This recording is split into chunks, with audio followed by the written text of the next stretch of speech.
سلام دوستان، در رابطه با مواد موثره پوست که خواسته بودین لازم بهتون بگم که حتما این مواد موثره رو که دارین استفاده میکنین با توجه به جنس پوستتون استفاده کنین. این اولین نکته مهمه تو هر روتین پوستی که میخواین استفاده کنین و اصلا نگین که مهم نیست حالا چربتر میشه یا خوشتر میشه، واقعا پوستتون آسیب میبینه. دوم حتما آبرسانا رو توی روتین پوستی داشته باشین. آبرسانی که حاوی اسید هیالورونیک باشه. این آبرسان میخواد کرم ژل باشه بنا به جنس پوستتون، میخواد سرم باشه یا میخواد خود کرم مرطوب کننده حاوی چربی باشه.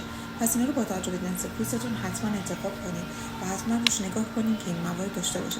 دومین ماده موثری که باعث جوانسازی پوست میشه حاوی آهشه‌ها و بهجه‌ها یا لایه بردارها هستن که توی روتین شبانه حتما استفاده کنین. باعث جوانسازی، لایه برداری و زیبایی و شفافیت پوستتون میشه.